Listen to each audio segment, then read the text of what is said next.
Hi, I'm Charles Galda, President of Vision New England, and your host for our Church in Action program, where we talk with New England leaders about making disciples, doing justice, and sharing Jesus to accelerate evangelism. Today, we have a special guest with us, mi hermana, Pastor Johana Perez. I hope I impressed you, Johana.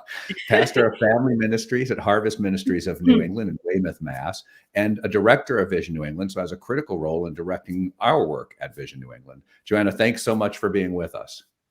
Thank you for the invitation, Charles. It's nice to see you again. Thanks. I always say to people, it's nice of you to say it anyway. Hey, you're a pleasant fellow, and you Oh, need to practice your Spanish. well, you heard the peak of it in the introduction. But Joanna, as you know, we're spending the first 3 months of this year sharing how different leaders in New England answer that Great Commission call to make disciples. We've been, and I've been excited to talk to you because you just focus on an area of, I think, not a lot of people focus on when we talk about the Great Commission, and that's equipping parents to evangelize and disciple their children. And so I think this is going to be a neat conversation and helpful. But before we dig too deep into it, Jenna, when you think about disciples and children, youth, how do you define disciple? What does it look like to be a disciple in that age range? It is not that different. It's just it manifests differently. It's one that is the child starts getting the concepts of the values that we intend to teach, that they are starting to grasp ideas of what it's all about, the world vision starts developing. Something as simple as that they already understand the concept of lying, and truth. And so they start grasping what we believe as values, and little by little, they start manifesting at different ages, and it has a big challenge. Yeah, because we talk about it. We had Gordon McDonald on a couple of weeks ago, and we talked about this notion of there's an essence of, or an element of, I understand biblical teaching, right? I can give the reason for the hope that's within me, but there's another piece of it that's a manifestation of the fruits of the Spirit and continual transformation to be more like Jesus. And that's hard to kind of measure at an adult level. Yeah. And my guess is it's different when we're talking about a 5-year-old versus a 10-year-old versus a 15-year-old. Yes, one of the things that I tell parents every time and I try to teach it is that we need to understand we're not giving Christian kids. We're not giving followers of Christ from the very beginning. We're giving a human being that is developing, that has challenges already for development challenges. And so therefore, to think that my child is a Christian from the very beginning, it's a mistake. So I have to create an environment of helping them, first as to develop as human beings, knowing that at some point the Holy Spirit will present the Christ to them. So one of the things I said to them that my biggest issue, Charles, is teaching parents to become the first Jesus for their children. What do you mean by that? What do you mean first Jesus? Our children eventually, that's what we want, as Christian parents, as religious people, we want our children to follow on our faith, right? That's our aim. And what happens is that we think from the very beginning that because we are Christians, therefore we're given a child, they come out from the womb and, oh, I already got a little Christian here, and it doesn't happen that way.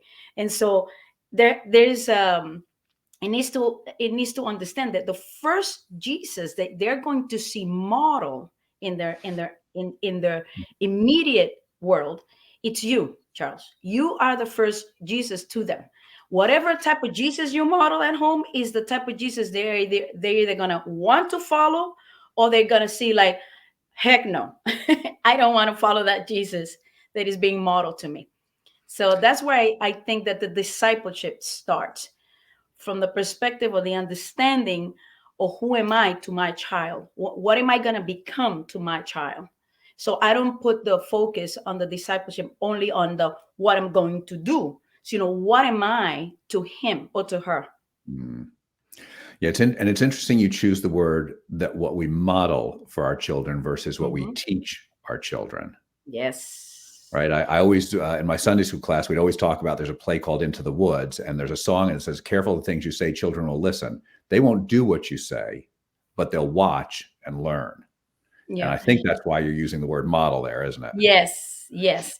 One of the things that I try to tell parents is making disciples inside the home finds its challenge. Okay. When the people who intend to do such a task, okay, don't know how to do it, don't even know how much power they have in this task. And so modeling is one of them. Now, what is it? What am I going to be modeling? Well, the Bible is very clear. If I continue this answer, is, well, the Bible says that first of all, children are heritage. Okay, the Mhm. heritage from God to us. The concept of heritage for our ears now is completely different than when that was written. Heritage was, or that land belongs to Abraham, or that lands belong, or that well belong to such and such, and generation will go by and they will still make reference to the first owner. you know and so our children are not ours from the very beginning.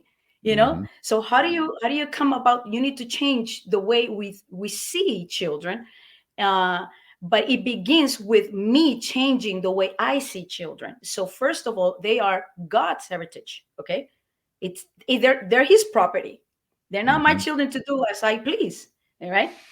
And then secondly, I try to tell parents, okay, if the Bible is telling us, there's many things that parenting styles that you could read. There's 4, there's 5, there's helicopters, there's this and that, a bunch of ideas. Okay. But I try to go back to the word, Mhm. to the biblical worldview. And so I go back, and what the Bible says to me, that our children are rewards from him as well. And there are two things, they're very two important things that you notice. And for instance, Psalms 127 says they are arrows. And I tell parents, have you noticed that arrow doesn't move if you don't actually hold them? And you know they just stay. And I Yep. said, well, if the Bible is saying they're arrows, what is it that you have to become? An archer. And you don't become an archer, a great archer, from day to night, or even without seeking for the help to become a great archer. And Yep. so the Bible is telling me, as a father, as a mom, as whoever is raising this child, I am an archer, so I have to develop that. And also the Bible is telling us they are plants, olive shoots. So what is it that they're telling you to that you need to become? Yeah. And So, so sorry. the becoming, the understanding. So discipleship inside the home finds its challenge when the person who's trying to do the discipling doesn't understand what he's supposed to become first, in order to actually, okay, I got this. And raising children with the understanding that they're arrows is a totally different thing as raising children that they are plants. You cannot treat a plant the same way you would treat an arrow. And so, Mm. but you need both. And so you have to develop both of them. So that's how I try to aim at discipleship. Well, and there's an implication of what you're saying, that I'm going to be ineffective in discipling my children if I don't have my own walk right, because I'm not going to display Yes. patience. Right? It's easy. It's actually pretty easy for me to be reasonable and patient and project Jesus at 9 o'clock in the morning. At 8 o'clock at night, I'm exhausted, and it's not easy for me to do those things, and I'm impatient. And so, and if that's the time I decide to Uh-huh. rant about whichever political party I don't like, or rant about my Yeah. coworkers, or rant about my pastor or church people, but then sit down at bedtime and say, "Well, now I want to model love for you." Right? They're too smart to see that, aren't they? Yes. And this is where it becomes more interested. Uh, people asking, people usually ask me, okay, what is it that I'm doing wrong? What worked in the past and it's not working now? And and they start asking questions, which is nice. One thing I say, okay, listen, when you think about evangelism, because the reason why you're discipling is because you understand what the Word of God says regarding Matthew 28. Okay, go ye make disciples. All right, but before that, we have the same Holy Spirit talking to us in Deuteronomy, talking about 11. Teach this to your children. Okay, so when we think now of the concept of evangelism, we always think, oh, go out. You do that out, and then and it's easier, okay, and it's easier to do that type of evangelism, that type of discipleship, because they don't live with you. Yep. They don't live with you. So Charles is gonna put his best suit, his best little smile, his best behavior, because I am discipling such and such who lives outside my home. But when you bring it to the concept of discipling inside the home, hey, dear family who's watching, they know you. Yep. They know you as a person. They know your habits. They know what tricks you. They know, you know, all of that. And so that becomes a challenge. And not knowing that causes parents to miss out in the opportunity of creating disciples of their own children. Um, I tell them the culture of creating disciple cannot be seen inside the home if we don't create a culture of trust first. Okay, so because remember, I told you from the beginning, they are children, they're not Christians. They'll become eventually, they'll embrace our faith eventually at some point in their lives. All right, at some point. Mm-hmm. But now they are just children. And so, what do they need now? They need a culture of trust. They need to start trusting the adults inside the home. So, discipleship, it starts with trust. But that trust cannot be present, okay, if I'm expecting that the child has to obey or listen to me just because I am father or mother or Mm-hmm. auntie or whatever. No, I as the same way that I have to win someone's trust is the same way you have to win the trust for your children in order to be able to communicate values and create culture. And so, um, if I don't do that first, then I don't have their I might have their, you know, obedience because probably they're afraid of me or because you have imposed your authority over them, but you won't have their heart. And Mm-hmm. discipleship making, you need to win heart first. Now, is that's the big difference between you making a disciple outside the home, winning souls outside, and discipling someone from the outside. You don't have to win their heart. They are willingly accepting that challenge of becoming a disciple. And so they surrender their ears, they surrender their will Mm-hmm. to the person who's discipling them. With the children, it's totally different. They don't have to surrender anything if you haven't won it. So that's the You know, big challenge of discipling inside the home. it's such a great point because I think we're all pretty good, or most of us are pretty good at put the facade on when we Mm. go out and we know how to behave, and people think we're good disciples because we've learned how to behave, behavior modification. But behavior modification doesn't work in the house because now we let all our guards down and we're who we are, and whatever's in our heart is what our Hmm. family experiences because we don't maintain the facade as well.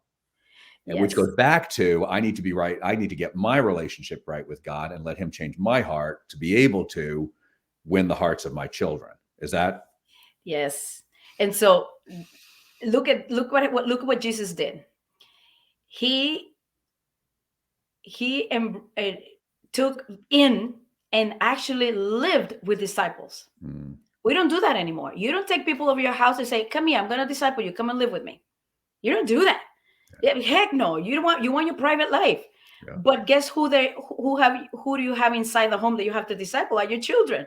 So back then, a disciple would actually live right next to or even in the midst of where the master was, Yeah. you know, and that's how you saw the human side of that who, that teacher.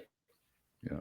Right now, we let's for instance, let me make an example. Listen, if you want to create a culture of trust that would allow me to win the child's heart, okay,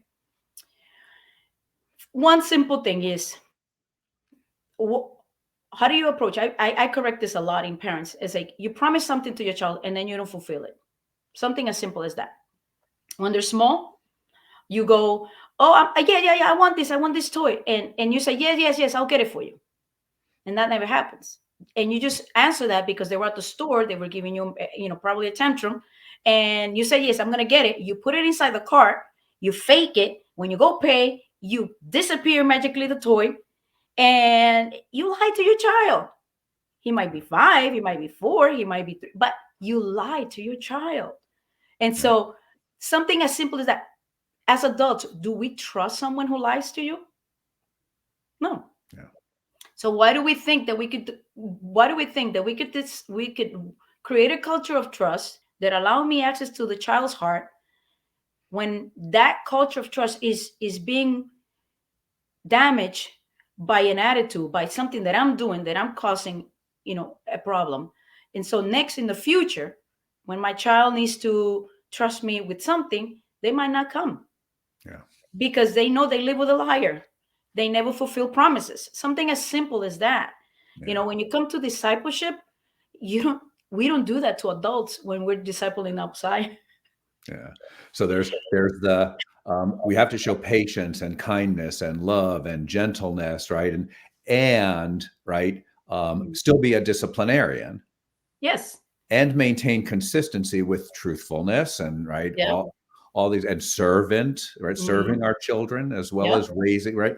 And so there's clearly this piece I'm hearing you.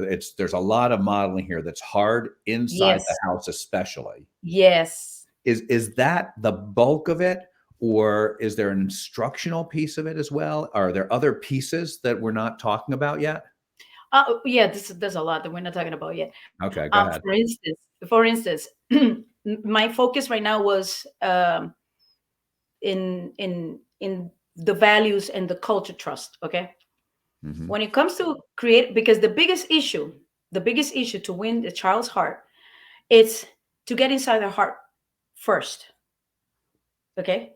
Before they surrender their ear in obedience, in general obedience, you need to win. You need to be inside that heart. For instance, um, how am I doing with my children with clothes? Let's do that. Let's do a nice one. Clothes Okay. becomes a big issue. All right, becomes a big issue. I need to know why clothes are so important for a child when it comes to they're going to school and they want to be feel accepted in their environment. If Mhm. I have this thing, oh, in my time I did such and such. Oh, we didn't allow this and this. Oh, we didn't cut our hair that way. Or we didn't use those type of ripped pants or what have you. And if you don't understand that it's a different dynamic now, and that becomes a big issue, okay, then we're missing the point. The point is that we need to help the child feel accepted in the environment that they're in, of course not selling themselves. So one of the things that I tell parents is focus on character building instead of control. All right. Mm. And that's a big one. Parents want to control everything. And it's not about control, family.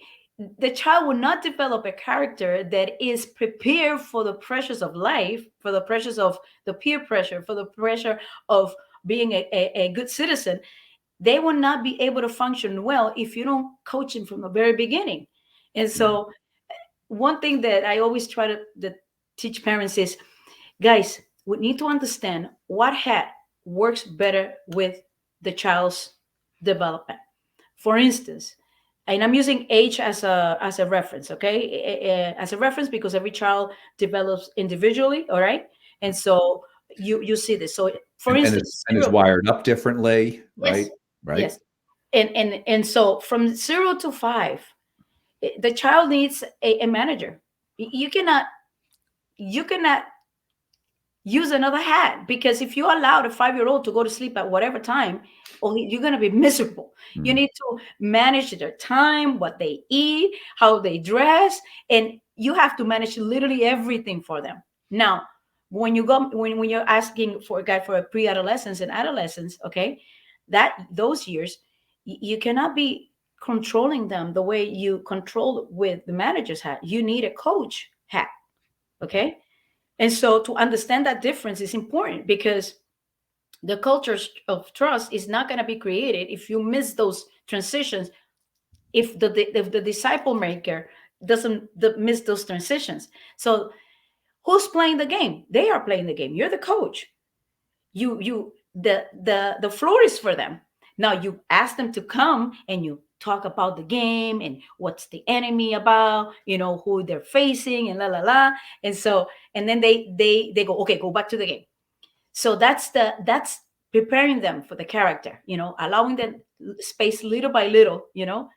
and that culture of trust. And then later on, you're not so much coaching, but you're actually, you need to understand, you have to become a fountain that is constantly giving good water, so that if you did the first two right, and the fountain is not moving around from here one place to another. No, the fountain, usually people come to the fountain and they drink. So but make sure that you have good water. All right. So understanding how I need to develop as a father, as a mother, uh, as an adult for children, understanding that, understanding your hats, understanding that I am responsible for the culture of trust. We put the pressure on the child, but it's not the child's, it's ours. We have to win their heart. um One other thing that I And how do we do that though, Joanna? Is it this adaptability, or is there something parents are missing and don't realize they have to do, versus no, this is just natural. We love each other and we're good. Do you mean something different? when when the culture of trust of Well, you're saying when they're hard, oh, win their heart. and Okay. I'm thinking about, well, I love my kids love me. Is that what we're talking about, or are we talking about something different? No, no, we're talking about something different. In when we're thinking about discipling inside the home, okay, we have to use the same thing. Okay, when you are focusing on discipling your child, okay, I have to do all this. I have to understand, for instance, okay, for instance, if I am going to win his heart or her heart, first of all, I need to be a person of one word. Be trust. You need to trust my word. Let Okay. your yes be yes and no be no, Yes. right? Second, you need to know the child's development. That is my responsibility. Some child development books wouldn't hurt anybody, because we go to parenting in, with no knowledge. Just and love is not enough. I tell parents, love is not enough, because you are willing to die for your children. Yeah, right? We're willing to die for our children. If need be, we're willing to die. But that love is not enough, because the knowledge of understanding their development, it's crucial to win their heart. Mm. You know, another thing to win their heart is getting ahead of their faces, ahead of their changes. If I am constantly finding myself being surprised by their behavior, I'm not doing a good job at preparing for the next stage that they are going to be entering. And so, as a person who's discipling, whose aim is disciple my child, I need to know their development. And so we need to take pause and read good books about child development. um how do they change, how do what is the I mean, there's so much in that area. There's so much you need to understand. For instance, the egocentric stage, it happens in 0 to 5 years of age. The child cannot comprehend yet, okay, the concept of someone else has feelings besides me. Mm. Something as simple as that. They don't Yep. care. Their toy belongs to them, even though it doesn't belong to them. They still Yep. fight it. This is mine. This is mine. This is mine. Yep. So the child has to understand. We, as a discipler, we have to understand the child is in that stage. So I need to create good environment for him, so I don't damage. Now, remember, I told you we need to develop to being uh, a, we have a plant, so I need to be a good harvester. I need to know what plants go through, and plants, the feeling, the atmosphere, the rain, everything comes to play, when it comes to knowing a plant.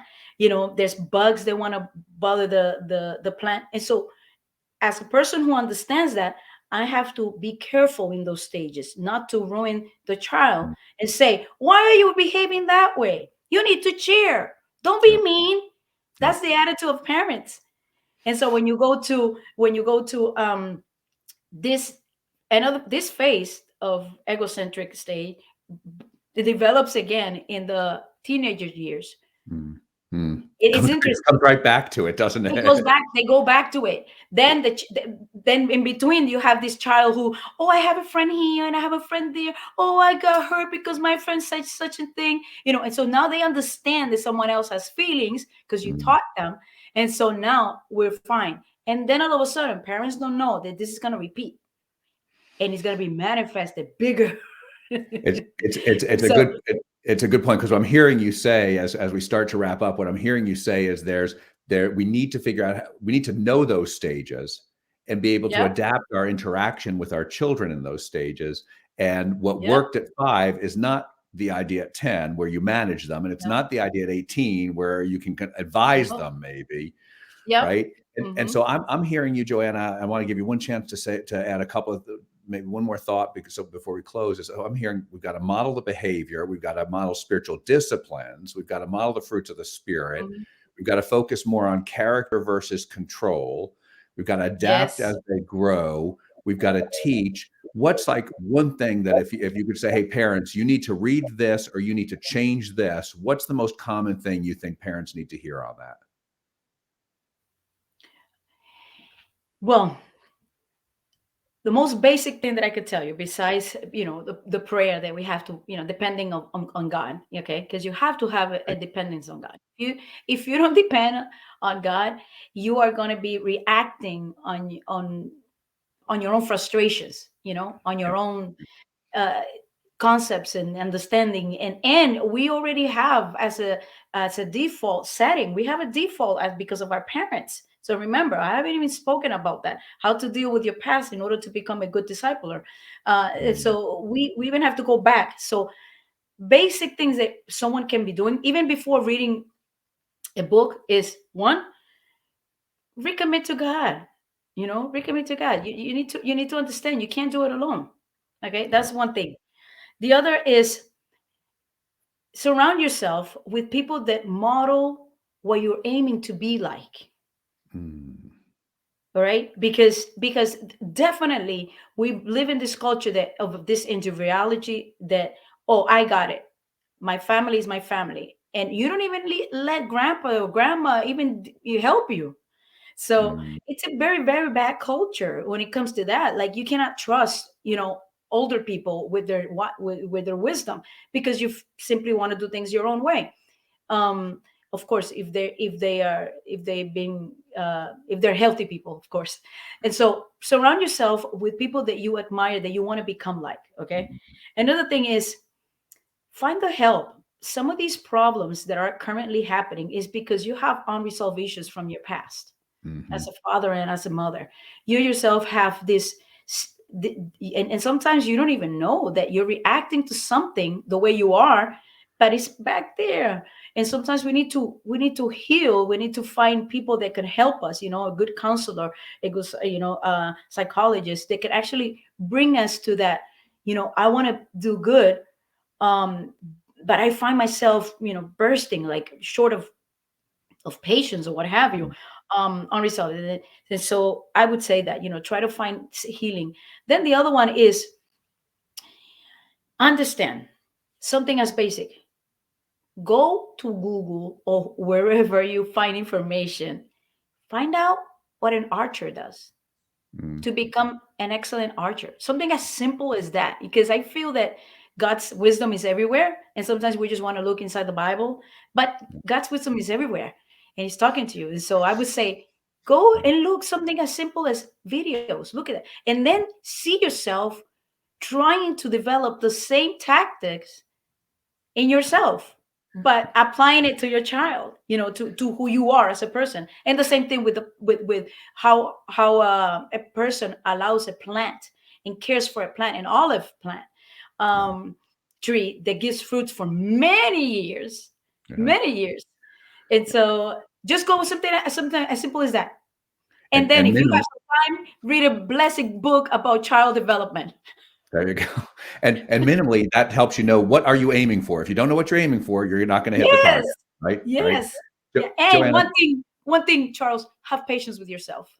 Mm. Please have patience with yourself and forgive And yourself. with them. Yeah. Yes, Right. but most likely for you, because sometimes we feel so bad about our own mistakes, and we cannot uh, project a better future like that. So ask for forgiveness to God, as you forgive your own self, and Yeah. ask for forgiveness to them, and Yeah. say, hey, listen, I want you to help me become a better father for you, and please tell me what is it that you need now, and own it, sometimes we think that they're the only ones that are behaving bad, but sometimes we are behaving bad too. Yeah. Yeah. Great point and good sentiment on which to close. Johana, thank you so much for being with us. Thank you for your service to Vision New England, but thank you for your ministry all around New England and beyond. I appreciate your faithfulness. I appreciate your friendship too. Thank you. Thank you for the invitation. Thanks. And I'd like to thank our producer, Jessica Mangano, and thank you to our listeners. We hope this discussion about making disciples in our own family helps you be an even better person of God. Because when the people of God do the work of God, it transforms our lives, our communities, and the world. And you can find more resources about this and past episodes at visionnewengland.org. You can click on donate to partner with us to accelerate evangelism in New England. Our program is brought to you by our friends at the Luis Palau Association, who are dedicated to proclaiming the good news, uniting the church, and impacting cities worldwide.